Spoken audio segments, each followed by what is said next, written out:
Setelah sukses menggelar dialog publik yang disiarkan langsung dari kampus ke kampus, Kami teman Anda.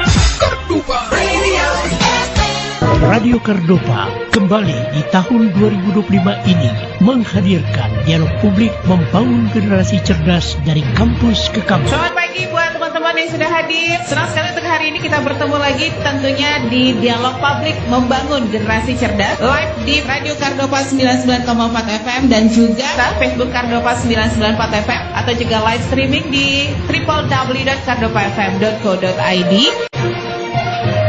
Dengan pembicaraan dari DPRD Sumatera Utara, akademisi kampus, mereka berbicara dan berdialog dengan para mahasiswa. Mana juga langkah-langkah yang dapat dilakukan agar budaya-budaya lama yang kotor dalam politik itu bisa berubah ke depan. Memang ada konsep yang mengatakan politik itu mahal gitu. Politik itu butuh modal.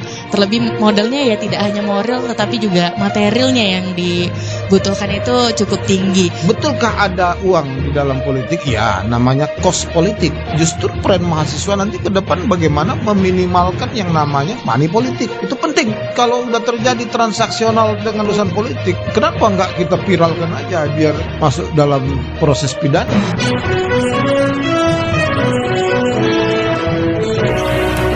Kami teman Anda.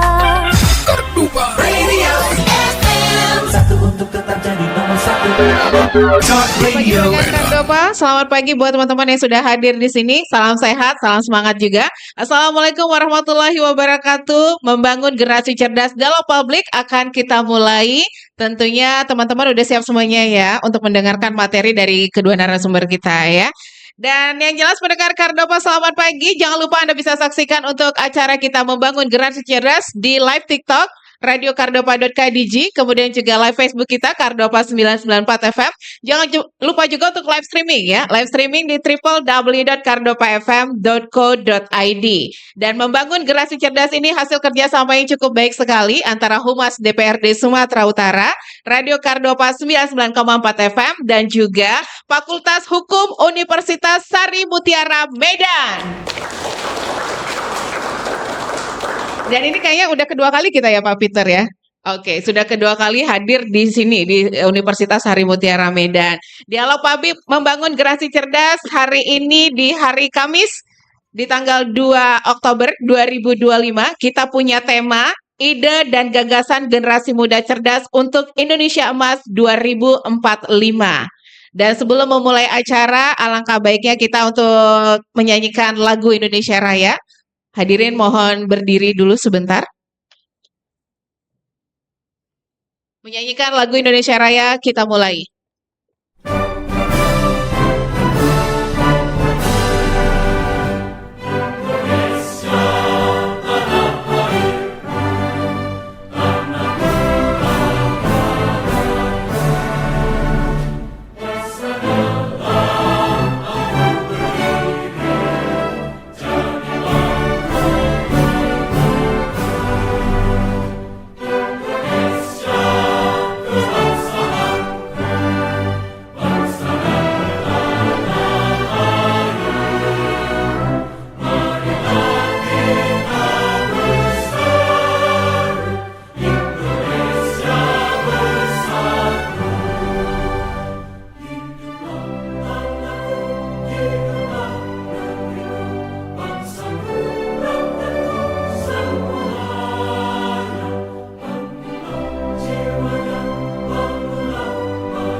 Silakan duduk kembali.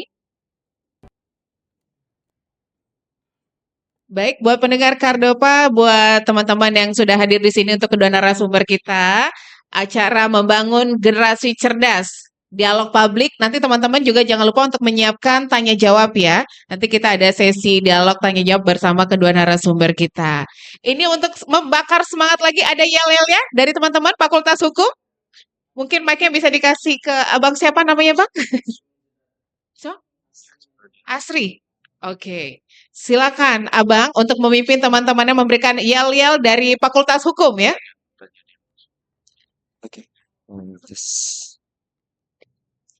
Selamat pagi. Pagi. Baik, kita ada yel-yel. Semua tahu kan? Hukum. Bisa. Hukum. Bisa. Hukum. Jaya, jaya, jaya. Sekali lagi, kurang semangat. Hukum. Bisa. Hukum. Luar biasa. Hukum. Jaya, jaya, jaya. Oke, baik. Terima kasih. Tepuk tangan dong buat kalian semua.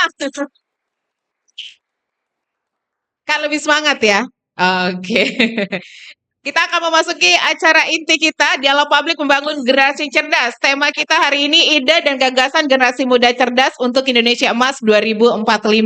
Jangan lupa juga untuk yang lagi di rumah atau mungkin teman-teman punya saudaranya ingetin untuk dengerin di 99,4 FM. Nanti suara kalian kedengaran. Oke, acara langsung saya serahkan ke kakak moderator kita untuk pagi hari ini. Kita kenalan dulu, ini akan dipandu oleh Kak Dewi Ervina Suryani SHMH, Wakil Dekan 1 Fakultas Hukum Universitas Sari Mutiara Medan. Benar. Benar kan ya? Oke, silakan Kak Dewi. Boleh Terima kasih tepuk kasih, tangan dulu Kak buat Kak Desi. Dewi, moderator kita. Terima kasih Kak Desi. Baik. Assalamualaikum warahmatullahi wabarakatuh. Selamat pagi. Pagi. Lemas sekali. Selamat pagi. Pagi. Baik. Salam sejahtera untuk kita semua. Puji syukur kita ucapkan kepada Allah Subhanahu wa taala, Tuhan yang Maha Esa, karena telah memberikan kesehatan kepada kita semua pada hari ini sehingga juga terlaksana kegiatan dialog publik membangun bangsa dengan tema ide dan gagasan generasi muda cerdas untuk Indonesia Emas 2025. Yang saya hormati Ketua Yayasan Universitas Sari Mutiara Indonesia, Bapak Dr. Parlindungan Purba SHMM. Yang saya hormati Rektor Universitas Sari Mutiara Indonesia, Ibu Profesor Doktoranda Ivan Elizabeth Purba SHMKes. Sebagai informasi penting bahwa Ibu Rektor kita tanggal 30 September kemarin resmi dilantik sebagai Dewan Pengarah BNPB di Jakarta. Oh, oke. Ya, kita ucapkan selamat untuk Ibu Rektor dan kita doakan semoga jabatan baru yang diemban beliau ini memberikan kontribusi besar bagi pembangunan bangsa dan negara. Baik, yang saya hormati juga kedua narasumber yang nantinya akan membagikan ilmu dan wawasan untuk kita semua. Yang pertama ada Bapak Pendeta Berkat Kurniawan SPD MIP dan yang kedua ada Bapak Dr. Advokat Serhan Munte SHMH. Selamat datang Bapak-bapak. Serta yang saya sayangi dan saya banggakan mahasiswa-mahasiswi Fakultas Hukum Universitas Sari Mutiara Indonesia yang hari ini turut hadir memeriahkan acara kita. Welcome back, saya ucapkan kepada Radio Cardova 99,4 FM ya, sebuah kehormatan bagi kami karena kembali dipercaya sebagai co-host untuk pelaksanaan kegiatan yang sangat menginspirasi ini ya. Pertama kali tahun 2022 ya Kak Desi. Iya, tahun 2022. Nah, harapannya semoga kerjasama ini dapat terjalin dengan baik untuk tahun-tahun mendatang. Amin. Amin. Hadirin yang saya hormati, perkenalkan, tadi sudah diperkenalkan juga sebenarnya dengan dari Kak Desi, tapi saya kurang klop kalau saya belum memperkenalkan diri secara langsung. Perkenalkan, saya Dewi Ervina Suryani SHMH. Saya yang akan memandu kegiatan ini, acara ini hingga selesai. Sebelum kita masuk ke dalam inti acara, izinkan saya memaparkan sedikit latar belakang kegiatan kita. Bahwa generasi muda adalah ujung tombak perubahan. Ide, kreativitas, dan gagasan generasi muda sangat menentukan bagaimana Indonesia akan tumbuh dan berkembang ke depannya. Saat ini kita sudah berada di tahun 2025. Itu artinya bahwa kita sudah dekat dengan target Indonesia Emas. Inilah saatnya generasi muda kita semua memperlihatkan kontribusi nyata, gagasan cerdas, inovasi, dan aksi nyata untuk bangsa dan negara. Melalui dialog ini, diharapkan dapat memberi ruang bagi kita semua untuk berbagi inspirasi, dialog kritis, dan kolaborasi agar gagasan-gagasan yang muncul nantinya bisa menjadi sumbangsih nyata bagi bangsa. Demi kelancaran kegiatan, saya sampaikan beberapa ketentuan terkait jalannya acara. Yang pertama, pemaparan materi oleh bapak-bapak narasumber nantinya masing-masing berdurasi 10 menit. Kemudian setelah itu nanti akan masuk sesi tanya jawab kepada para mahasiswa peserta yang hadir yang ingin bertanya. Nanti silakan angkat tangannya, sebutkan nama, semester berapa, dari fakultas apa, dan ditujukan kepada narasumber yang mana nanti pertanyaan kalian.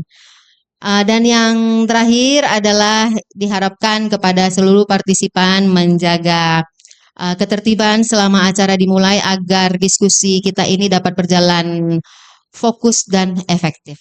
Baiklah, tanpa berpanjang kata lagi, mari bersama kita simak pemaparan materi oleh narasumber kita yang pertama, yakni Bapak Pendeta Berkat Kurniawan SPD MIP. Beliau merupakan anggota Komisi A Dewan Perwakilan Rakyat Daerah Sumatera Utara yang membidangi pemerintahan umum, hukum dan perundang-undangan, aparatur di Pemprov-Su, keamanan dan ketertiban, perizinan dan pertanahan. Sebenarnya masih banyak jabatan penting dan prestasi gemilang yang telah diraih beliau, namun karena keterbatasan waktu jua maka saya tidak bisa merincikan di sini ya Pak. Mohon maaf ya Pak. Kepada Bapak Pendeta Berkat Kurniawan SPD MIP, waktu dan tempat dipersilahkan. Baik, makasih Kak Dewi Elvina Suryani. Saya senang dipanggil kakak Pak. Ya, Iya. karena kami di Nasdem panggilnya kakak. Oh iya. Surya Paloh panggil kakak. Saya lebih senang dipanggil kakak, Ya. apalagi sama mahasiswa.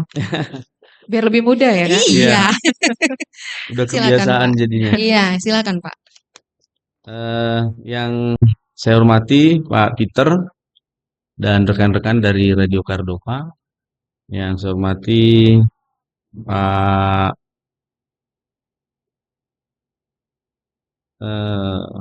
siapa tadi? Bu Rektor ya, tapi beliau tidak hadir lagi di Jakarta ya, dilantik sebagai Dewan Pengarah BGN.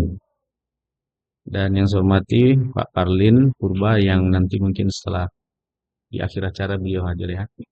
Dan Pak Pembantu Rektor Pak Munte, Pak Doktor Advokat Sarhan Munte SHMH. Dan yang kami kasihi adik-adik kami sekalian, mahasiswa Fakultas Hukum Universitas Sari Mutiara. Saya sangat familiar dengan Sari Mutiara karena dulu satu periode bersama Pak Dr. Purba, ya, bukan Pak Tuahman, Pak Tuahman Purba. Beliau pernah jadi ketua fraksi saya di Nasdem periode 2019-2024. Zaman COVID saya berapa kali datang ke Sari Mutiara membawa bantuan untuk mahasiswa yang dari Nias. Jadi saya tidak tahu apakah masih ada mereka di sini atau udah pada selesai kuliah. Saya pernah membawa banyak untuk adik-adik yang waktu itu tidak bisa pulang kampung. Ya. Saya dari Nias, nama saya Berkat Lauli. Tadi sudah disampaikan profil kami. Terkait kita persingkat saja karena waktu 10 menit ya Pak Peter ya. Saya sudah ke-4 kali jadi narasumber di Cardova. Kalau di Ghost to Campus, ini yang kedua, kemarin di Dharma Agung. Dan 2 kali dilaksanakan di Praksi Nasdem. Adik-adik sekalian, Bapak Ibu sekalian, kita dikasih tugas untuk bicara soal membangun generasi cerdas dengan tema ide gagasan generasi muda cerdas untuk Indonesia Emas 2045. Kalau kita bicara generasi emas 2045, banyak orang meragukan apakah itu bisa tercapai atau tidak melihat kondisi keadaan negara kita hari ini. Nah, tentu menyambut 20 tahun yang akan datang ini dengan range waktu yang tinggal 20 tahun, melihat kondisi bangsa kita yang sekarang, Sumatera Utara yang sekarang ini, apakah mungkinkah kita bisa mencapai Cina? Ya, karena kalau kita bicara generasi yang hebat sekarang di dunia itu, kita harus melihat ke Cina. Bagaimana mereka mengembangkan teknologi dan segala macam, bagaimana mereka bisa berkembang dalam waktu yang tidak terlalu lama. Mereka memulai teknologi perkembangan segala macam itu hampir mirip ketika Indonesia merdeka. Yang mereka punya, waktu yang mereka punya dengan waktu yang kita punya sejak Indonesia merdeka, saya baca di beberapa buku, baca juga di media sosial, ternyata sebenarnya tidak jauh beda. Cina itu mulai mengembangkan dirinya dan mereka bisa mengalami loncatan yang hebat, sekarang bisa menyamakan diri dengan negara superpower yaitu Amerika Serikat. Mereka tidak kalah dari segala macam, mau peralatan militernya, karena ukuran dunia itu peralatan militer ya, bukan uang.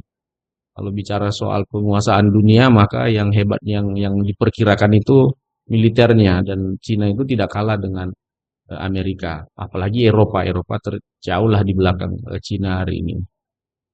Dan mungkin mereka di tiga besar, Amerika, Cina, dan Rusia kalau bicara itu. Nah, kembali ke bicara soal kecerdasan, bicara soal gagasan. Saya menggali ada 4 hal, adik-adik sekalian, Bapak Ibu sekalian. Pertama, kecerdasan intelektual. Kedua, kecerdasan emosional, kreativitas, dan kecerdasan praktis. Bicara soal gagasan ini, bagaimana kita bisa mencapai kecerdasan intelektual, bagaimana kita memiliki gagasan, apa gagasan hari ini yang sangat aktual, yang harus dilakukan oleh pemerintah, yang harus dilakukan oleh semua pihak termasuk kampus. Bagaimana kita mendidik diri kita, mendidik generasi yang ada sekarang ini untuk menjadi generasi yang intelektual. Yang pertama, kita harus belajar dulu melihat si anak ini punya kemampuan atau tidak. Apa talent yang dia punya. Sekarang ini sudah dikembangkan itu, ide itu. Anak-anak sedari dini dilatih dia untuk bisa mengetahui apa yang cocok sama dia. Kami di DPRD Sumatera Utara hari-hari ini sering berkunjung ke SMA SMK, melakukan sosialisasi. Menarik, dari banyak sekolah yang saya kunjungi di Dapil dan juga di Medan, ada kebalikan. Ketika saya turun ke SMA, SMK, saya tanya, ini yang kelas 12 nih, Dek, kamu cita-citanya apa? Tidak tahu, Pak. Belum tahu. Kamu mau kuliah? Kalau kuliah, kamu mau kemana kuliahnya dan mau ambil jurusan apa?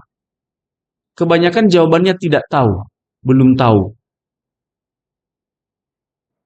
Ketika saya bertanya ke kelas 9 SMP, kamu Dek, nanti kalau udah tamat SMA kelas 12, kamu mau jadi apa? Oh, saya mau jadi tentara, saya mau menjadi guru, justru ada kebalikan. Saya heran kenapa justru semakin sekolahnya semakin naik, semakin tinggi, si anak justru semangat untuk bersekolah, menata masa depannya semakin kecil. Nah, ada apa di sini? Berarti ada sesuatu di dalam diri si anak. Ada banyak hal faktor di situ. Dia mungkin faktor keluarga, faktor pendidikan yang dia dapat, lingkungan di mana dia berada, dan seterusnya. Nah, ini menghambat sehingga kita tidak bisa lagi anak-anak semakin ke atas, tingkat sekolahnya semakin tinggi, kurang berpikir logis, tidak lagi analitis, ya. Kemudian tidak lagi berpikir kritis. Kenapa? Dia selalu berpikir soal keterbatasan. Selalu alasannya keterbatasan. Saya tidak bisa ke sana, Pak, karena tidak ada ini, saya tidak. Justru sebenarnya di negara-negara lain, mereka berpikir semakin tinggi sekolahnya, tahapan yang dia lalui, semakin dia mempunyai semangat hidup. Karena menurut saya, adik-adik sekalian, saya sedikit sependapat dengan Rocky Gerung bahwa ijazah itu hanya sebatas kertas. Sebab banyak konglomerat di Indonesia yang tidak tamat SMA sekalipun. Dan mereka bisa punya ratusan bisnis, tempat usaha yang luar biasa, dan mereka menjadi orang terkaya termasuk jajaran orang terkaya di Indonesia bahkan di dunia. Lalu apa kemudian pendidikan itu tidak dibutuhkan? Sangat dibutuhkan. Nah, yang kedua, harus mempunyai emosional, kemampuan untuk kita, generasi sekarang ini, gimana ya, saya lebih banyak melihat pasrah. Pasrah. Kenapa harus pasrah? Apakah selalu begini? Karena kami dari Nias nih, saya lihat di sini wajah-wajah dari Nias ini, adik-adik saya. Selalu berpikir, saya nggak bisa nih. Saya kan dari pulau. Bagaimana orang pulau bisa melawan tantangan di daratan yang lebih besar lagi? Itu persoalan confident, kepercayaan diri yang harus ditingkatkan. Saya udah keliling Sumatera Utara, 33 kabupaten kota. Sebenarnya yang ketika adik-adik keluar dari pulau, dari Nias sebenarnya, kalau saya ke Labuhan Batu, saya ke Tapanuli Raya, Tapsel, ke Karo, sebenarnya kami dari pulau itu jauh lebih banyak diberi kesempatan untuk bekerja. Kenapa? Karena punya semangat. Punya semangat. Cuma yang harus ditingkatkan adalah kepercayaan diri untuk melompat keluar dari situasi yang hanya itu-itu saja. Banyak saya temukan ketidakpercayaan diri ini merusak semua komponen yang ada di dalam diri kita. Akhirnya ya banyak yang tamat sarjana, bahkan pernah datang ke ruangan saya di fraksi, dia sudah sarjana hukum. Dia cari kerja, dia tanya, "Pak, carikanlah saya kerja, Pak." Saya bilang, "Kamu sudah kuliah?" "Sudah, Pak." "Apa jurusanmu?" "Saya hukum, Pak." "Loh, saya pukul meja sama dia. Aneh kamu nih, sarjana hukum kok cari kerja?" Ya kan Pak Lawyer? Orang kesehatan, orang hukum tidak boleh cari pekerjaan. Kalau menurut saya bukan orang hukum, saya bukan orang kesehatan. Tapi dari banyak teman-teman yang saya tahu, orang hukum atau orang kesehatan menciptakan pekerjaan. Sama seperti sarjana pertanian. Sarjana pertanian itu harusnya tidak lagi mencari pekerjaan. Yang dicarinya itu apa? Lahan. Kalau ada sarjana hukum, adik-adik sekalian nanti jadi pengangguran, itu salah sendiri. Jangan salahkan kampus. Karena di hukum itu ada banyak. Hukum itu bisa masuk di semua lini dia. Mau jadi pegawai bank boleh. Sekarang apalagi mau jadi legal boleh, bantu. Jadi apalagi mau jadi pengacara boleh. Sekarang ada aja kemauan. Jadi kepercayaan diri harus ditingkatkan. Kecerdasan ada, kemudian kreativitas. Ini yang harus dikembangkan. Kekurangan kita di Indonesia, kreativitas. Selalu nunggu bahan. Nunggu bahan baru mau kerja. Tidak ada bahan tidak mau kerja. Nah, kalau bicara kreativitas, menciptakan dia. Bukan menunggu dikasih bahan baru kerja. Kalau ini ke depan terus diolah, kita kembangkan kreativitas dari tidak ada menjadi ada, kita bisa mencapai Indonesia Emas 2045. Tapi kalau tidak, hanya berharap dikasih, disuplai, mengharapkan bantuan. Kalau bisa bantuan, kalau ada bantuan, Pak, ada bantuan lagi nggak? Pak, ada bantuan lagi nggak? Ada bantuan lagi nggak? Saya saya pernah bertemu di gereja, ada seorang pengusaha Chinese. Ini Chinese beda dengan Chinese lain. Orang Chinese biasanya minjam uang di bank, buka usaha, buka grosiran, apa segala macam. Dia kerjanya apa? Kue, bikin kue. Dia jualan kue di Jakarta, jualan roti, roti panggang berbagai jenis. Dia mulai dari ngantar-ngantar ke rumah, kemudian dia punya outlet sendiri, dan kemudian dia punya ratusan outlet di Indonesia. Di mana? Apakah saya tanya, dulu Koko dapat uang dari pemerintah nggak? Koko orang kaya nggak? Bukan, Pak. Saya juga berasal dari kampung kok. Dari kampungnya Ahok sana. Dari kampung, orang tua saya juga orang miskin, tidak semua orang Cina itu orang kaya. Tapi keuletan, kreativitas, melihat peluang apa yang tidak ada di daerah ini, itu yang dia buat. Dia tidak menunggu dikasih. Jadi sebenarnya, adik-adik sekalian, kalau kita mau menuju Indonesia emas di masa yang akan datang, ini komprehensif harus kita lakukan. Pendidikan aja tidak cukup. Gelar aja tidak cukup. Pernah kita lihat ada lucu-lucuan di media sosial yang dulu rajin dapat nilai kumlot yang bagus, tiba-tiba dengan yang mahasiswa jarang masuk kampus, tiba-tiba yang mahasiswa jarang masuk kampus justru itu yang jadi pengusaha. Yang bagus nilainya justru jadi karyawan. Itu bukan hanya sekedar lelucon menurut saya. Itu fakta. Kenapa? Karena kurangnya kreativitas. Dia hanya bangga dengan ijazah yang dia punya. Dan ini yang harus kita gali dari sekarang ini. Memang kelemahan dari pemerintah kita yang sekarang, dan bukan hanya pemerintah yang sekarang, pemerintah kita yang ini yang selalu kita kritik di pemerintah, yaitu kurang memberi ruang. Alasan nanti ruang fiskalnya kurang, tidak cukup. Coba kalau kita lihat adik-adik sekalian, mohon maaf, kalau saya buka di tengah kita ini, anggaran pemerintah untuk kepemudaan. Itu pernah kami membahas itu di waktu Sumpah Pemuda di salah satu stasiun TV. Saya diundang jadi pembicara. Kenapa anggaran itu kurang? Kenapa untuk ekonomi kreatif itu pemerintah menggebu-gebu tapi ternyata tidak ada uang yang ditaruh di situ sebesar jumlah pemuda kita sekarang yang ada di Indonesia. Persoalannya apa? Pemerintah kita yang sekarang ini berpikirnya sangat pendek. Visinya itu pendek, tidak visi jauh ke depan.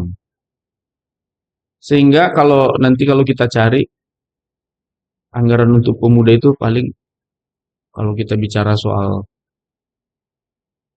anggaran untuk acara ini, acara itu, tidak sampai 5 atau 3% paling besar. Kembali lagi ke belakang, ya kita punya kesalahan untuk memilih pemimpin. Harusnya ke depan kita memilih pemimpin harus lebih cerdas lagi. Kreativitas dibutuhkan adik-adik sekalian. Jangan berpikir karena adik-adik sarjana hukum, orang hukum tidak butuh kreativitas. Kreativitas itu hanya bagi yang sedang berusaha, berbisnis, enggak. Memenangkan kasus pun, Pak Lawyer, kalau nggak ada kreativitasnya, nggak bisa menang ya. Nggak bisa hanya mengandalkan. Harus butuh bagaimana memainkan peran itu, strategi itu. Butuh. Supaya peluang-peluang memenangkan klien itu bisa kita dapatkan. Hal-hal kecerdasan praktis. Nah, ini yang praktis ini jarang sekali kita temukan. Orang selalu berpikir panjang gitu. Tidak praktis. Generasi yang hebat itu menurut saya, saudara sekalian, yang selalu pikirannya saja. Jangan berpikirnya harus perlu ini, perlu ini, perlu itu. Wah, nanti kalau terlalu banyak perencanaan, kebanyakan jadinya gagal. Gagal. Jadi gagasan yang kita butuhkan hari ini, menurut saya, yaitu berpikirnya yang sederhana, tetapi prakteknya harus luar biasa. Apa contohnya? Berpikir sederhana, praktis, tetapi itu bisa menghasilkan suatu hal yang luar biasa. Saya kasih contoh aja. Ini di daerah saya aja. Di sini siapa yang dari Nias Tengah? Ada di sini? Kamu Nias? Dari mana? Nias Selatan. Kecamatan Lelematua. Kamu? Mistoli. Yang mana Nias Tengah? Di sini ada. Lelematua itu banyak pisang. Banyak pisangnya. Ada kemarin anak muda datang ke saya. Pak, saya mau apa bisnis yang cocok untuk saya? Saya bilang, kamu jualan pisang. Saya bilang, caranya Pak, saya nggak bisa goreng pisang katanya. Enggak, kamu nggak usah harus menggoreng pisang, aku bilang. Kamu ada sepeda motor? Iya, saya ada sepeda motor. Udah, saya kasih modal 100.000. Kamu beli pisang, karena pisang di Nias itu harganya 10.000 satu tandan besar begitu. 10-15 ribu. Kamu akan jadi pengusaha, kamu kumpulkan, nanti baru kamu jual. Keuntungannya kecil aja. Tapi kalau mau nggak kamu melakukan itu? Aduh Pak, kalau hanya segitu, udah aku tambahin 500.000 deh. Asal kamu ada keinginan untuk mau jadi pengusaha ke depan. Iya Pak, biar saya pikir-pikir dulu. Sampai sekarang, hanya berpikir udah 1 tahun belum ada jawaban. Berpikir terus. Ya, dia masih berpikir 1 tahun, masih berpikir terus. Dan dia masih begitu-begitu aja. Belum dapat kerja. Ya. Kalau ingin maju, kalau ingin menjadi orang hebat ke depan, jangan hanya menunggu dibelas kasihani. Jangan. Kalau kita hanya menunggu belas kasihan, kamu tidak akan pernah bisa. Itu contoh gagasan yang sederhana, praktis, tapi bisa berhasil. Kalau nanti adik-adik tanya hitung-hitungannya bagaimana, saya kasih tahu. Saya kasih tahu apa hitung-hitungannya itu, kamu nanti ke depan dalam 1 tahun bisa punya mobil. Karena saya ke Pekanbaru, di Pekanbaru itu ada pisang kipas namanya. Oleh-oleh khas orang Pekanbaru. Dari semua toko penjual pisang kipas, semua pisangnya berasal dari Pulau Nias. Saya tanya kenapa? Karena tidak enak pisang yang lain. Yang paling enak itu adalah pisang dari Nias. Saya pergi ke pasarnya.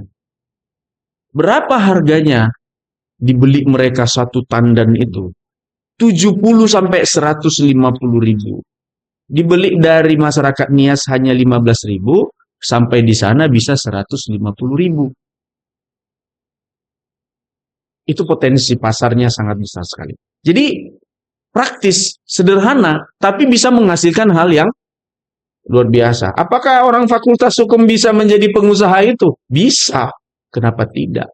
Saudara tidak harus jadi pengacara kalau untuk ke depannya, nggak harus. Saudara tidak harus menjadi legal atau apapun itu.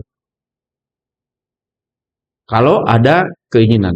Jadi menurut saya menjadi generasi emas 2045 itu berpikir yang sederhana, praktis, pasti bisa jalan. Nggak usah dulu berpikir emasnya. Kalau 2045 emas, bukan emasnya yang kita pikirkan. Tapi keberhasilannya, bagaimana mencapai berhasil itu, ya mulai dari hal-hal yang sangat praktis dan sederhana. Nggak usah berpikir pemerintah mau nggak mereka ngasih kredit, udah urusannya di situ lain.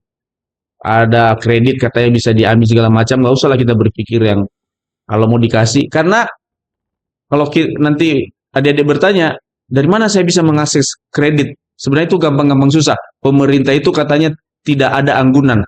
Bohong kalau tidak ada anggunan. Karena tidak akan mungkin tukang survei dari Bank BRI kasih kamu uang kalau dia tidak lihat usahamu udah jalan dulu atau enggak. Karena itu anggunannya. Jadi sesuatu hal mulai aja dulu praktis, maka generasi 45 itu kita bisa dapat dari sekarang. Khususnya di Sumatera Utara. Bonus demografi kita di Sumatera Utara ini besar sekali. Kita punya penduduk sekarang 15 juta. Kalau kita bicara 40% saja dari 15 juta penduduk Sumatera Utara, bayangin berapa itu? Nah, ada sekitar 6 juta orang muda di Sumatera Utara. Dan jangan pikir 6 juta itu berapa yang tersisa baik sekarang itu sangat sedikit sekali. Kalau kita bicara narkoba sekarang juga di Sumatera Utara, yang disasar itu juga adalah generasi muda. Jadi kalau kita bicara generasi yang cerdas sekarang ini, dari 40% generasi muda kita itu tinggal berapa lagi itu yang tersisa. Mungkin saya berharap yang tersisa baik itu adanya di kampus Universitas Sarimutiara ini. Amin. Amin. Nah, terus khususnya buat adik-adik saya yang dari pulau. Kenapa saya bilang dari pulau? Karena kita yang terjauh. Karena perjuangan kita sampai Medan ini beda dengan saudara yang lain. Satu malam dari Gunung Stolit ke Sibolga, dari Sibolga menuju ke sini, muntah-muntah kalau lagi di jalan. Kalau baru-baru pernah ke Medan, muntah-muntah dulu, baru nyampe di Medan. Jadi perjuangan kita jauh lebih besar lagi untuk ke depannya. Dan saya senang Sarimutiara ini banyak mahasiswanya dari NIAS dan banyak memberikan keringanan, relaksasi terkait pembiayaan kampus. Ada KIP lagi yang tahun ini kemarin saya dengar masuk di sini dan banyak dari Fakultas Hukum, sangat luar biasa. Selamat dulu buat Sarimutiara, tepuk tangan dulu. Saya kira demikian dulu yang bisa saya berikan sedikit gagasan ya. Nanti kita bisa kembangkan lagi di tanya jawab setelah sesi ini. Saya kembalikan untuk kakak Dewi. Kak Dewi. Ya, silakan. Iya, beri tepuk tangan sekali lagi untuk narasumber kita yang pertama. Terima kasih atas paparan materi yang sangat menarik dari Bapak Pendeta Berkat Kurniawan, SPD, MIP. Tanpa berpanjang-panjang lagi, mari bersama kita simak pemaparan materi yang kedua dari Bapak Dr. Advokat Serhan Munte SHMH. Beliau adalah Dekan Fakultas Hukum Universitas Sarimutiara Indonesia. Beliau aktif berorganisasi ya, diantaranya sebagai Wakil Sekretaris Forum Silaturahmi Badan Kenaziran Masjid Medan, kemudian sebagai Sekretaris Badan Penyuluhan Pembelaan Hukum Pengurus Wilayah Sumatera Utara Pemuda Pancasila. Sebenarnya sama seperti Bapak Berkat tadi, masih banyak sebenarnya jabatan penting dan prestasi gemilang yang beliau telah raih, namun karena keterbatasan waktu jualah ya, makanya tidak bisa saya sebutkan secara terperinci di sini. Baik, kepada Bapak Dr. Advokat Serhan Munte SHMH, waktu dan tempat dipersilakan. Baik, bismillahirrahmanirrahim. Assalamualaikum warahmatullahi wabarakatuh. Alhamdulillah. Salatu wassalamu ala rasulillah. Allah kasih kita kesempatan, waktu, kesehatan untuk berkumpul di ruangan yang luar biasa ini dalam penyelenggaraan talk show ataupun podcast kita pada pagi yang cerah ini. Yang kami hormati, kami banggakan orang tua kami, senior kami Pak Peter. Terima kasih Pak sudah berkenan hadir dari seluruh tim Radio Kardopa di kampus Universitas Sarimutiara. Ini adalah kampus cerdas berkarakter, dan kampus kita ini slogan yang paling utamanya adalah kami adalah kampus bebas asap rokok Pak. Ya, karena Universitas Sarimutiara sangat mengedepankan kesehatan, dan kalaupun ya kita bisa melestarikan dengan condong pada Sarimutiara kita ini banyak pohonan, dan membuat kampus ini asri. Yang saya hormati dan yang kita muliakan juga ada anggota dewan kita, Bapak Pendeta Berkat Kurniawan Lauli. Bangga sekali wakil kita bisa berada di tengah-tengah kita untuk mungkin bersilaturahmi, diskusi, dan lain sebagainya. Kemudian Ibu Moderator, kebanggaan Fakultas Hukum kita, Ibu Dewi Ervina Suryani, SHMH. Kalau di sini di forum saya manggilnya Ibu, kalau lagi di kedai kopi manggilnya Kakak. Adik-adik Fakultas Hukum Universitas Sari Mutiara, sebenarnya kalau katanya penyampaian materi tadi dikatakan ada narasumber kedua, maka saya cuma bisa menyampaikan separuh karena hampir 70% materi saya sudah diambil oleh Pak Dewan. Sudah disampaikan semua. Jadi yang saya catat ya udah disampaikan semua nih. Nah, kita bangga sekali ada anggota Dewan kita yang cerdas, memiliki intelijensi yang cukup bagus, tadi sangat membangun dan kita dukung terus supaya Pak Pendeta, Pak Berkat tetap bisa mewakili kita di legislatif untuk memberikan sumbangsi-sumbangsi dan yang jelas untuk menjadi supervisi bagi terutama kalau Fakultas Hukum adalah di bagian penegakan hukum. Mahasiswa-mahasiswa kami sekalian, Fakultas Hukum Universitas Sari Mutiara ini, Pak Dewan, kita juga selalu mendorong mahasiswa untuk bagaimana membuat slogan dari Fakultas Hukum ini agar lebih banyak melahirkan lawpreneurship. Kalau sekarang kita tahu ada yang namanya entrepreneurship, tapi kalau kami membentuknya dengan nama lawpreneurship. Kenapa? Agar generasi-generasi yang sekarang, kalau kami mungkin hidup di generasi milenial, sementara adik-adik sekarang ya, lebih banyak disebut sebagai generasi Z ya, Gen Z. Saya pernah tergelitik dengan satu buku yang coba kita ulik-ulik. Dari buku tersebut, salah seorang pemikir dari Amerika mengatakan sebenarnya ujung dari tumpulnya atau dangkalnya kecerdasan itu adalah tentang bagaimana sistem pendidikan yang tidak dikelola dengan tata cara yang sangat baik. Kenapa? Karena sebenarnya dari tingkat akademisi, kita harus melihat dulu, tadi Pak Dewan bilang itu bagus sekali, bagaimana caranya menyampaikan critical thinking, berpikir kritis. Wah, ini luar biasa. Nah, ini sekarang yang hampir hilang, karena apa? Satu, ada disrupsi digital di sana. Dan yang kedua, kreativitinya hilang. Kenapa? Sama. Jadi kalau mungkin adik-adik sekarang itu banyak sekali melihat sesuatu dari sisi, ya sudah kalau seandainya memang nanti ditanyakan kepada saya, atau disuruh buat pertanyaan, atau disuruh merangkai suatu kata, kan ada ChatGPT. Nanti biarin ChatGPT aja deh yang kerja. Dan kemudian hilanglah dari semua tadi kalau critical thinkingnya sudah tidak ada. Karakternya nanti akan tenggelam. Jadi kenapa kampus Sari Mutiara ini slogannya adalah kampus cerdas berkarakter? Karena kita ingin menjadikan seseorang wisudawan kita itu memiliki karakter. Nah tadi Pak Dewan juga menyatakan kita di kampus Sari Mutiara ini banyak mahasiswa-mahasiswa kita dari Kepulauan Nias, dan saya 2023 bergabung di sini setelah dari beberapa kampus PTS di Medan.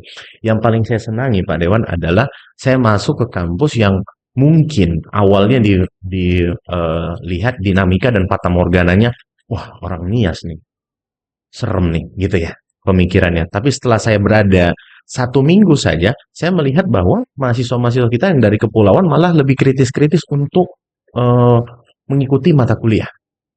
Mungkin merasa karena kami dari daerah ini harus serius nih, nggak boleh main-main. Kenapa kawan-kawan semua? Tadi saya menyinggung sedikit, jadi ada 3 paparan awal saya nyatakan kenapa pola pendidikan yang harus diatur. Mungkin adik-adik kita flashback kembali, kita ingat kembali pada saat kita dulu zamannya sekolah, mungkin di SMA. Apa sih mata pelajaran yang paling kita senangi? Biasanya mata pelajaran yang paling disenangi adalah ketika guru nggak masuk. Ketika guru nggak masuk, itu siswa akan mengatakan yes. Yang satu nanti mungkin ke kantin, ada yang tiba-tiba main bola. Yang jadi pemikiran kita, kenapa kita tidak berpikir bahwa ini orang tuaku udah bayar loh uang sekolahnya.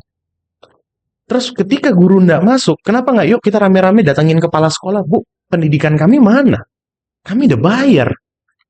Dan satu lagi mungkin kalau nanti setelah guru nggak masuk, pelajaran kedua yang paling disenangi siswa-siswa adalah olahraga. Nah itu seneng banget tuh. Main basket, main bola, dan lain sebagainya. Nah ini menunjukkan bahwa ada disrupsi di sana.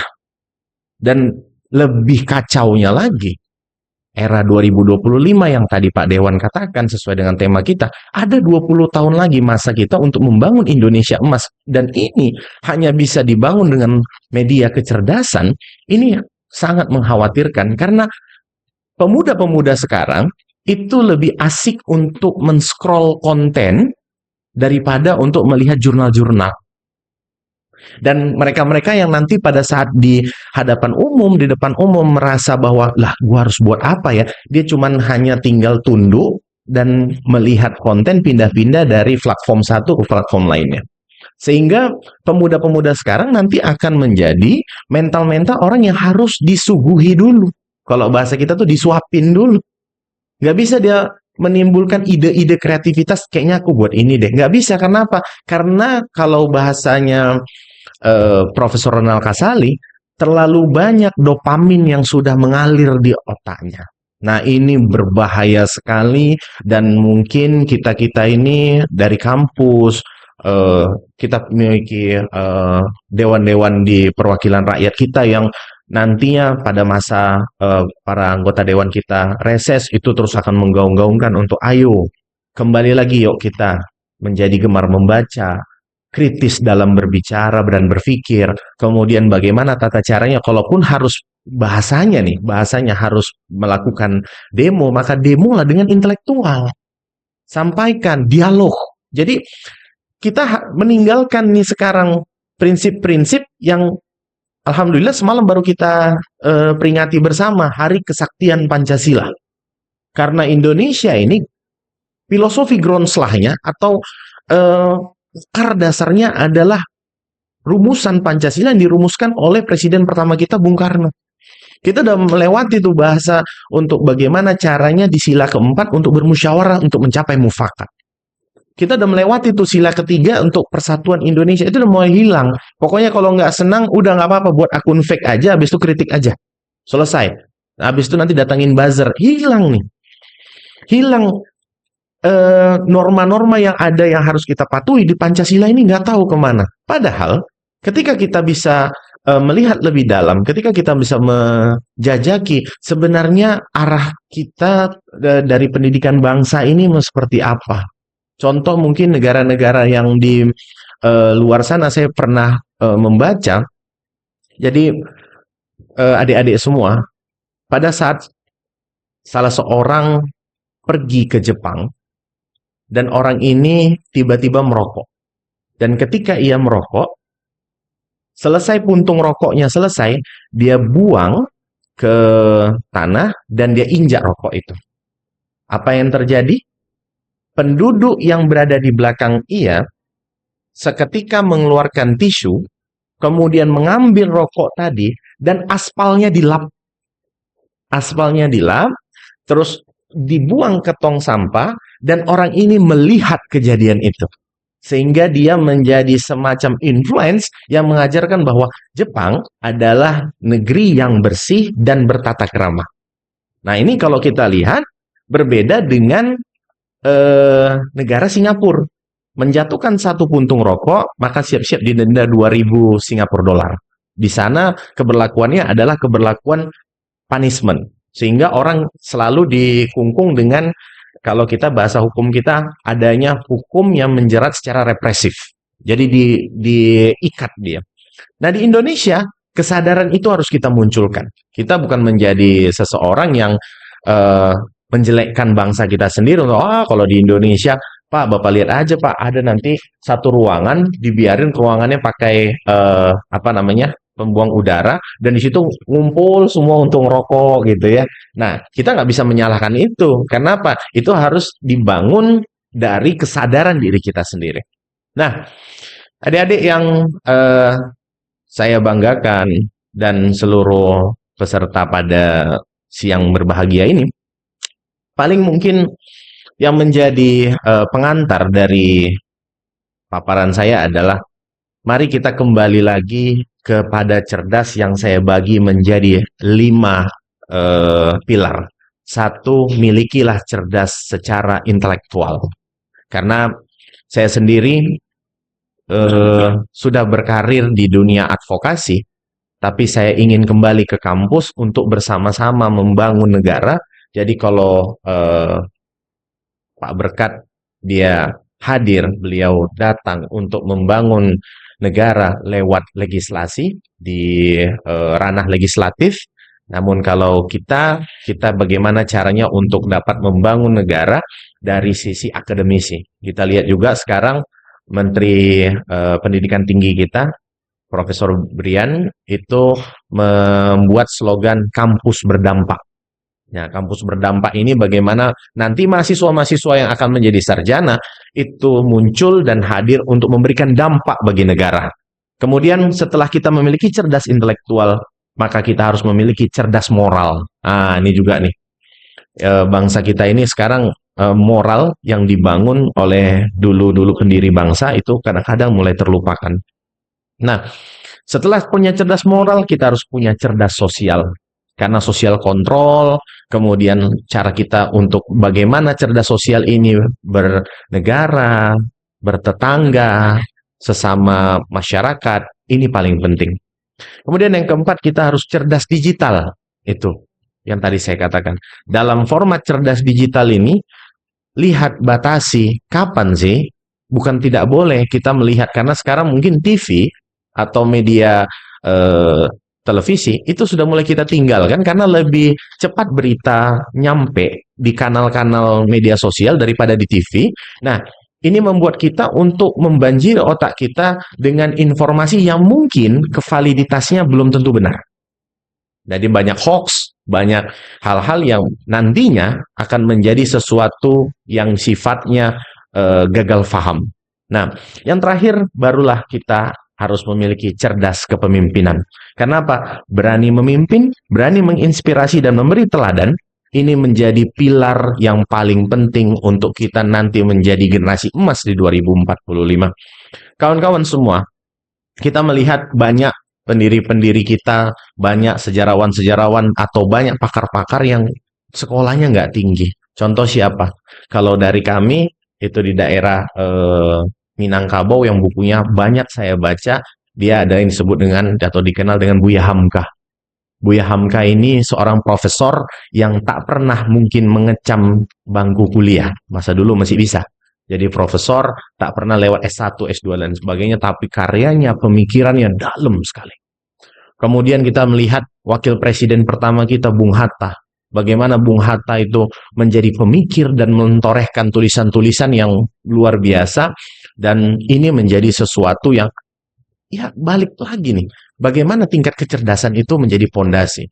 Saya ingat bagaimana pidatonya Bung Karno pada saat merumuskan Pancasila, dan gagasan-gagasan itu menjadi sebuah pilar yang sampai detik ini kita terus gaung-gaungkan.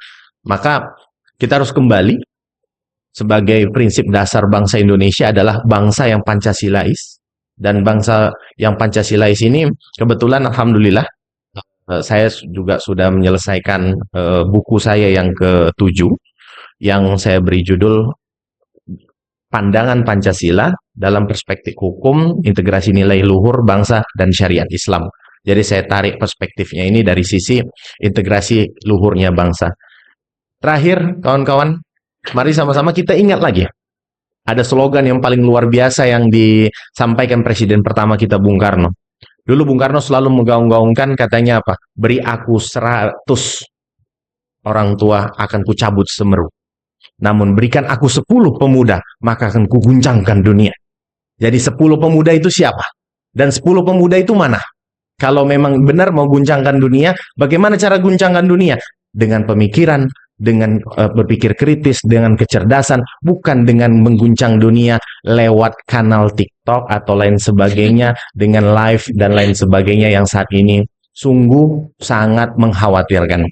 Di sisi lain, di kiri dan kanan kita lihat anak-anak muda kita, ya mungkin boleh santai untuk berjoget-joget, tapi sayangnya kadang-kadang jadi keterusan. Mungkin itu dari saya. Terima kasih banyak. Semoga paparan ini bisa memberikan sebuah sumbangsi dan juga memberikan sebuah motivasi untuk anak-anak kami di Fakultas Hukum Universitas Sari Mutiara. Kami selalu mendorong dan selalu berrangkulan tangan dengan mahasiswa bagaimana nanti kita bisa menyambut seperti yang Pak Dewan tadi katakan, mahasiswa hukum yang harusnya sudah nanti harus menjadi sarjana hukum itu tidak susah, tidak payah, tidak ribet untuk mencari lapangan kerja karena kita yang menciptakan lapangan kerja. Demikian, terima kasih, saya kembalikan ke Ibu Moderator. Wassalamualaikum warahmatullahi wabarakatuh. Baik, beri tepuk tangan yang meriah untuk Bapak narasumber kita yang kedua. Para hadirin sekalian, setelah mendengarkan pemaparan dari kedua narasumber kita, saatnya kita membuka sesi tanya jawab.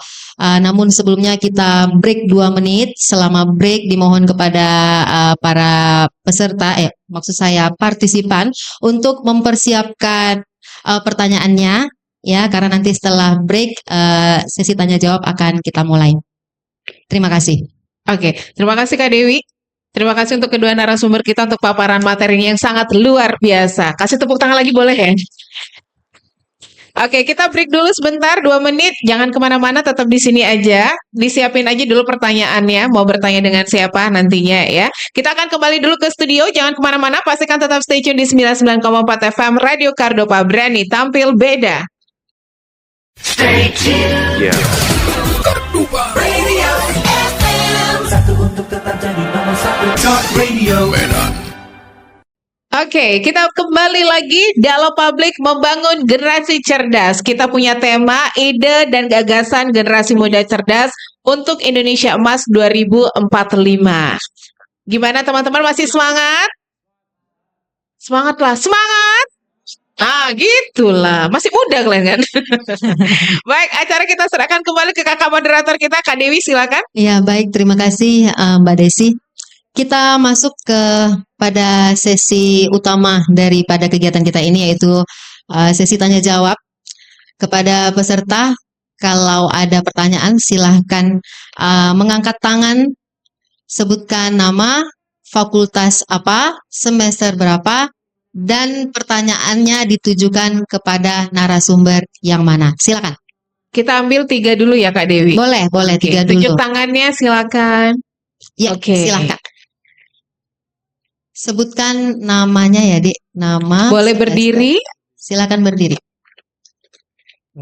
Baik, terima kasih untuk kesempatan yang diberikan kepada saya.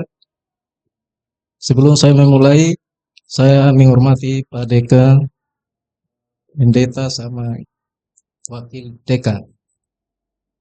Pertanyaan saya adalah, namanya siapa dulu? Siapa, Dek? nama saya Rene Daniel de Jesus Afonso, mahasiswa asing dari Timor Leste, Fakultas Hukum semester 3. Oh, iya, mantap. Dari luar negeri ya, ini Mbak Desi. Timor Leste. Iya, Timor Leste. Pertanyaan saya adalah, dekatin Bang ke mic. ide dan gagasan. Dari depan. Kecerdasan itu contohnya muncul dari timbul dari genetik atau dari pergaulan sekitar.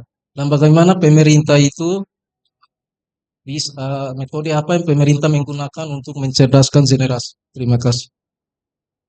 Baik, terima kasih Terima Rene. kasih. Mungkin kita keep dulu ya, Ya, kita Mbak keep Desi. dulu. Ada lagi? Ya, tadi Rene ditujukan kepada siapa, Dek? Pertanyaannya Kepada kedua narasumber. Pak Pak Dewa. Ya, Oke. Pak Dewa. Ya, terima kasih Rene. Terima kasih. Ngomongnya malu-malu. Ini yang ini, depan. Silakan. Baik, izin memperkenalkan diri. Nama saya Franky Simanjuntak. Saya mahasiswa semester 5 Fakultas Hukum Universitas Siapa tadi namanya? Franky Simanjuntak. Frankie Simanjuntak. Saya mahasiswa semester 5 Fakultas Hukum Universitas Sari Mutiara Indonesia. Izin pertanyaannya saya tujukan ke narasumber Bapak Pendeta Berkat Kurniawan Laoli. Silakan. Generasi muda seringkali memiliki ide-ide kreatif, tetapi kurang ruang untuk menyampaikan aspirasi, Pak. Menurut Bapak, apa langkah konkret yang bisa dilakukan DPRD Sumut agar ide-ide generasi muda benar-benar bisa diimplementasikan dalam kebijakan publik, bukan hanya berhenti di wacana? Sekian, Pak. Oke, terima Baik. kasih. Kasih contoh. Kasih ide Ya. apa yang tidak difasilitasi itu, atau ide apa, seperti apa contohnya?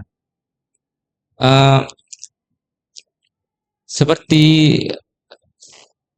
kurangnya tadi apa itu, Pak? Ruang untuk penyampaian aspirasi itu, Pak.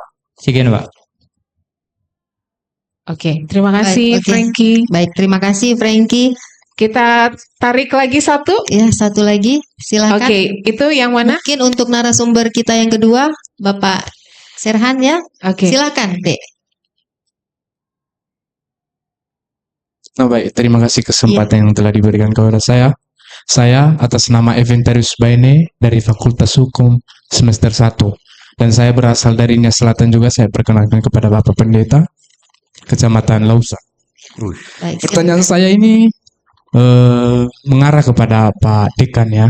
Oh, Dekan. Dari 5 kecerdasan kebijakan yang telah Bapak sampaikan kepada kami tadi, itu sebetulnya kalau kami sebagai pemuda memiliki kecerdasan seperti demikian, apakah elit kita yang sekarang tidak mempunyai itu, maka negara kita sekarang tidak maju-maju. Sekian, terima kasih.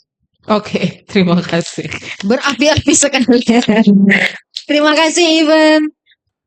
Cukup. Oke, cukup tiga Mbak Desi, tiga dulu kita keep ya. Tiga dulu kita keep ya. Kita beri aplaus dulu untuk para penanya.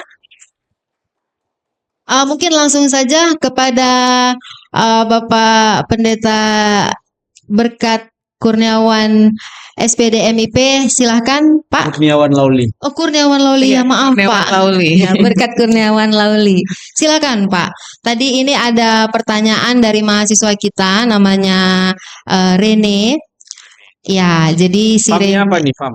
Famnya apa Rene? Biasanya orang marganya apa? Alfonso. Wah, kayak apa itu yang di film-film itu ya? Iya, iya. Ya, pertanyaan dari Rene Pak, bagaimana cara pemerintah maksud saya untuk mencerdaskan generasi muda Pak? Silakan Pak. Kalau kita bicara soal keperbihakan pemerintah terkait dunia pendidikan, undang-undang sudah keluar soal 20% tentang APBN, APBD kepada dunia pendidikan. Memang malah kalau kita bicara semua komponen APBD atau APBN yang ada sekarang yang terkait khususnya di dunia pendidikan, memang malah lebih dari 20%. Hanya persoalannya di situ, anggaran pendidikan kita itu tidak fokus, ya. Itu yang banyak memang, tetapi tidak 100% untuk pembangunan dunia, baik infrastruktur pendidikan itu sendiri, baik terkait SDM tenaga pengajar kita, kesejahteraan tenaga pengajar kita, akses terhadap dunia pendidikan yang murah dan berkualitas dari masyarakat. Masih banyak persoalan di situ, ya karena kita di DPRD Sumut punya keterbatasan untuk membahas itu karena kita pun hanya menjalankan aturan yang ada di atas. Tapi di Sumatera Utara, kita selalu mengingatkan pemerintah terkait pembangunan infrastruktur pendidikan, khususnya di Sumatera Utara, agar tujuan kita mencerdaskan bangsa itu, mensejajarkan diri dengan bangsa lain, itu bisa jauh lebih baik. Khususnya kalau kita bicara 37 atau 38 provinsi sekarang yang ada di Indonesia. Nah, bagaimana supaya tujuan itu terjadi? Memang tidak lepas harus fokus. Tapi memang beda kepala daerah, beda lagi fokusnya deh. Itu persoalan. Kalau pemerintah kita sekarang di Sumatera Utara fokusnya di infrastruktur. Memang kita tidak menyalahkan beliau juga. Kenapa? Karena memang Sumatera Utara tertinggal dari sisi infrastruktur selama 10 tahun terakhir. Jadi makanya akhirnya fokus beliau juga jatuhnya ke infrastruktur. Khususnya jalan dan jembatan. Nah, itu hal yang memang menjadi sebuah pergumulan besar kita hari ini. Belum bisa kita mengatakan itu sudah baik. Tetapi ya kerjasama antara pemerintah pusat dan daerah ini memang comblang dia. Kata-katanya searah, tetapi yang satu ke kiri, yang satu ke kanan. Itu persoalan sekarang yang terjadi. Ya, nggak usah kita korek, kita ulas lebih besar di sini. Adik-adik bisa melihat itu. Tetapi yang harus kita dorong ke depan bagaimana supaya negara lain bisa menawarkan pendidikan gratis untuk orang luar. Beberapa negara di luar sana menawarkan pendidikan gratis atau kuliah gratis di luar negeri. Ya, ada beberapa negara yang sekarang di Asia Tenggara aja sekarang sudah banyak tuh. Negara-negara China, ya, Malaysia malah menawarkan kuliah. Nah, kenapa Indonesia justru susah mendapatkan KIP itu? Kami pernah bicara dengan ketua yayasan soal KIP ini. Beliau ini sering keluar memperjuangkan itu supaya. Tapi ya selalu jatahnya 50, 100 per kampus. Malah ada anggota DPR RI di Sumatera Utara ini bisa punya jatah sampai ribuan KIP hanya untuk dirinya. Ya mungkin itu rahasia umum lah. Bukan rahasia umum lagi, saya nggak cerita orangnya, tapi Bapak Ibu tahulah siapa orangnya itu. Tapi maksudnya harusnya tidak boleh seperti itu. Sebagai pejabat negara tidak boleh seperti itu. Hanya kampusnya aja yang dipikirkan, hanya untuk memilih dia aja. Ini persoalan. Jadi adik-adik sekalian juga harus kritis. Jangan hanya melihat satu hal yang lain. Ada orang-orang yang harus kita kritisi juga terkait hal ini. Gitu. Untuk Rene. Ya, baik Pak. Langsung masuk ke pertanyaan yang kedua. Mengingat waktu kita Ya, juga. Iya, untuk siapa namanya benar. tadi? Yang ini pertanyaan yang kedua datang dari Frankie, Pak. Frankie. Jadi pertanyaannya, Pak, Kurang langkah penyampaian konkret apa gitu, Pak, yang sudah ditempuh anggota Dewan untuk mencerdaskan generasi muda? Ya. Demikian, Pak. Silakan. Ada yang disalahpahami soal DPR. DPR itu tidak punya anggaran. Kita hanya punya sesuai undang-undang itu membahas APBD bersama dengan pemerintah. Dan itu bicara soal 100 orang anggota DPRD dengan berbagai kepentingan. Eksekutornya adalah pemerintah. Hari ini kita sudah sahkan contohnya 100 juta untuk pemuda melakukan kegiatan. Besok dia kalau tidak lelang, besok dia kalau dia tidak kasih, selesai barang itu. Itu persoalan deh. Apalagi kalau kita bicara anggaran yang tersedia hari ini di seluruh kabupaten kota, ini sering saya serukan kepada bupati wali kota dan kepada kadis Pora juga, Pemuda dan Olahraga Sumatera Utara. Tolong di Sumatera Utara itu dicatat organisasi lembaga-lembaga kepemudaan baik yang ada di kampus maupun yang ada di luar sana. Mana-mana yang punya potensi untuk bisa memiliki proposal yang bagus. Dalam proposalnya itu idenya untuk melakukan kegiatan ini terkait generasi, harusnya itu bisa dikasih dana hibah. Jangan justru proposalnya jatuhnya ke pribadi. Harusnya pemerintah harus lebih banyak lagi mengapakan itu. Nah, ruang itu yang kecil. Memang saya akui deh, itu ruang itu sangat sedikit. Anggaran terkait itu, memang ini harus dikritisi. Itu sangat kecil sekali. Ya, sehingga banyak hal yang harus bisa dilakukan, tapi tidak. Tapi ketika saya tanya ke beberapa mantan kepala dinas ya, pengelola anggaran, Pak, kadang-kadang ada juga organisasi pemuda dalam tanda kutip, tidak semua ya, yang nanti sudah dikasih duit buat kegiatan ABCD ternyata tidak juga dilakukan. Tujuannya hanya untuk kegiatan-kegiatan aja tapi tidak bermanfaat. Jadi ini juga persoalan yang terjadi, adik-adik sekalian. Nah, bagaimana menimbulkan sekarang kepercayaan publik, kepercayaan pemerintah kepada organisasi pemuda supaya, karena ketat sekali sekarang pengawasan anggaran ini. Yang tidak takut sekali sekarang pemerintah untuk sembarang memberikan persetujuan dana hibah kepada organisasi-organisasi pemuda. Tapi kalau ada yang konkret, tidak salah juga contohnya bisa disounding ke saya. Tapi konkret ya, apa ide yang mau dilakukan? Mungkin kita bisa membuat salah satu contoh ke depannya sebagai pilot project untuk kegiatan ke masyarakat begitu. Mungkin itu bisa akan menjadi sebuah contoh bagi pemerintah nanti. Oh, ini bagus, ini yang harus kita lakukan ke depan. Begitu. Baik, langsung saja Mbak Desi ke pertanyaan ketiga ya tadi. dari Ivan, ditujukan kepada Pak Dekan katanya.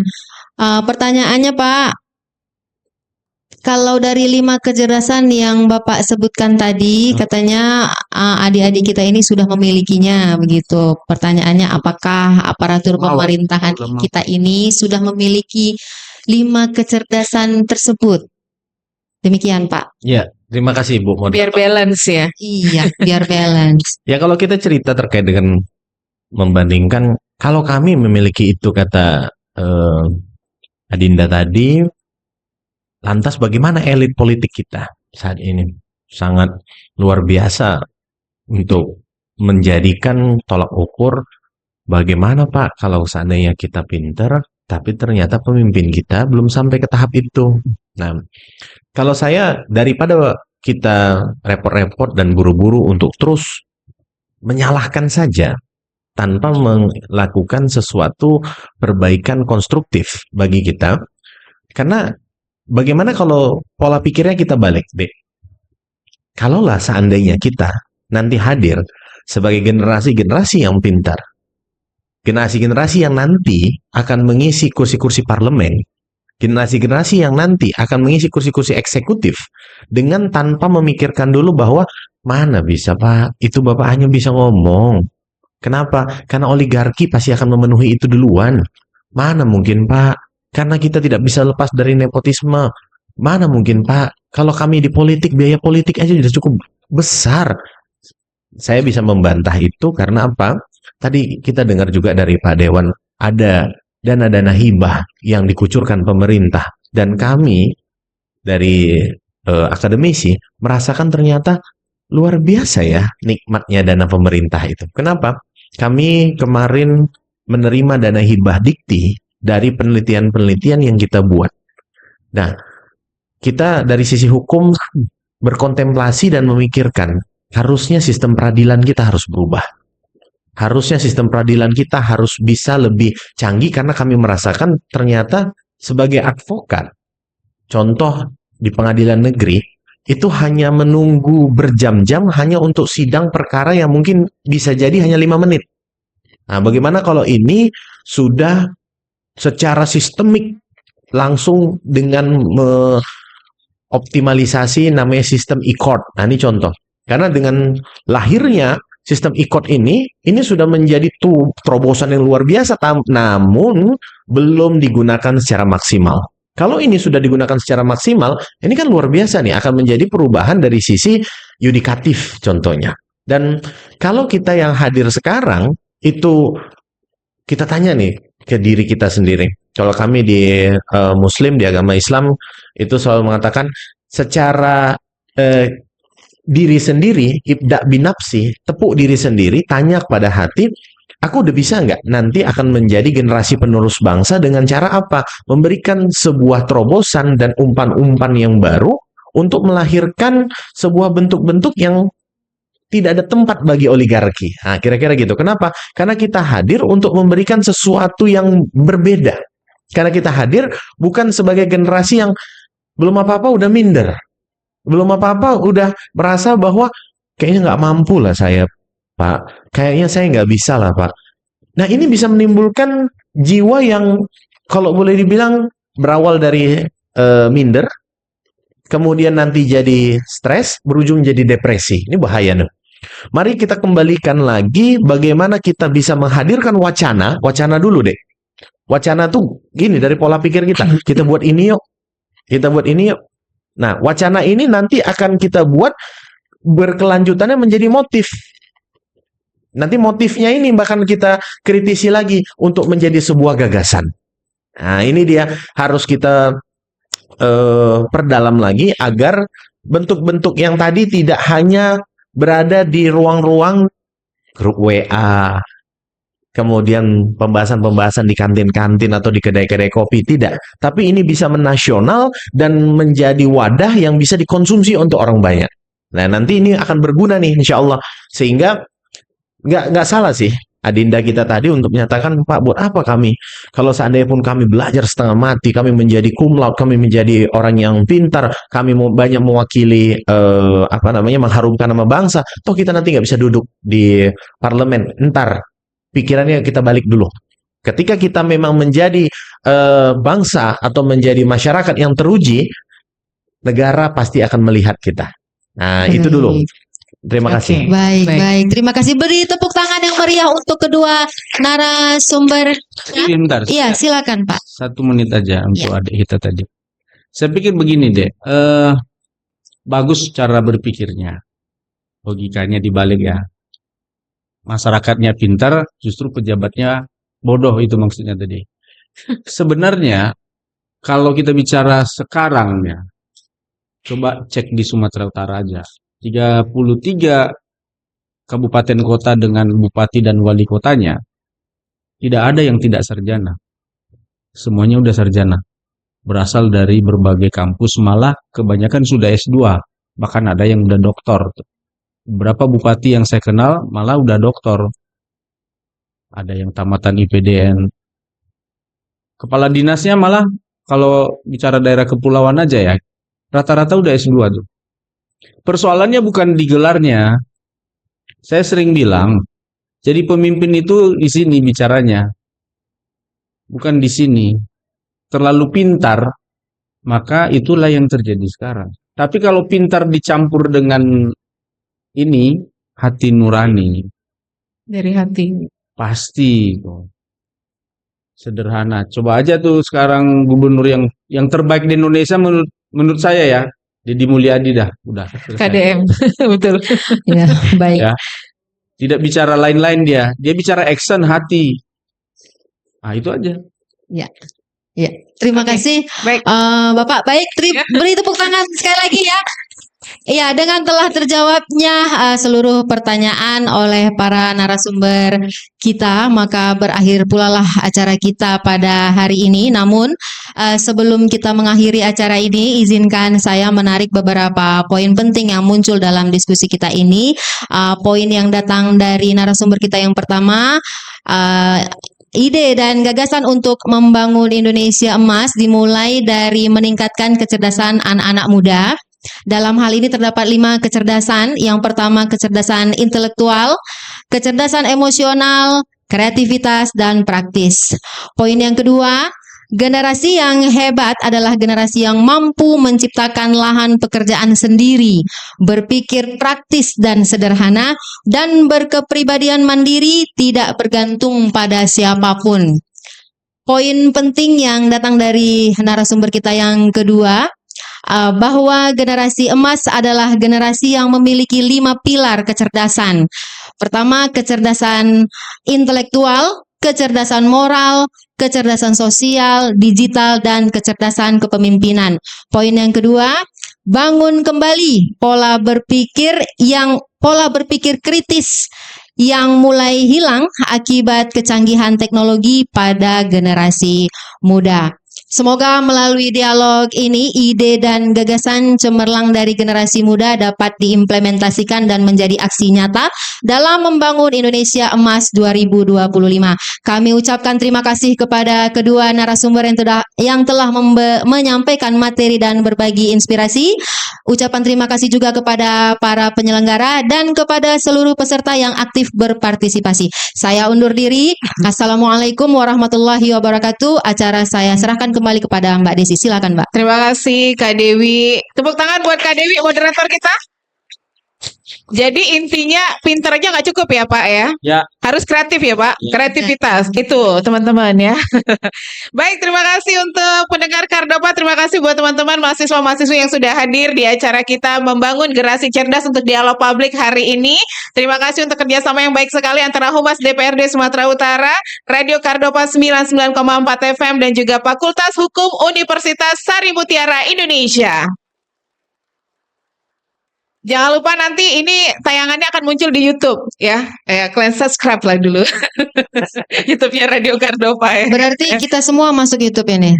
Masuk Kak. Wis. Dibuat-buatin kalaupun nggak masuk.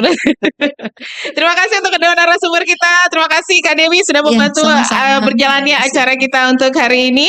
Dan harus kita akhiri dulu kebersamaan kita di acara Dialog Publik Membangun Generasi Cerdas untuk yang kedua kalinya di Universitas Sari Mutiara ini ya. Terima kasih sudah menyambut kami dengan sebaik-baiknya. Dan kita pamit undur diri dulu. Nggak usah pakai pantun lah ya. Selamat pagi. Boleh juga. Kak Dewi ada pantun? Nggak ada. Nggak. Jalan-jalan ke Kota Medan. Cukup sekian aja. Nggak pinter aku berpantun. Mungkin Pak Dewan ada pantun. Bapak Pendeta mungkin punya pantun. Enggak, saya enggak pintar. Nggak pinter pantun. Atau kan? Pak Dekan. Pak Dekan. Gak berani. Baik Mbak Desi. Baik, terima kasih teman-teman. Acara kita tutup membangun generasi cerdas untuk hari ini. Selamat pagi, tetap semangat dan sampai jumpa. Assalamualaikum warahmatullahi wabarakatuh.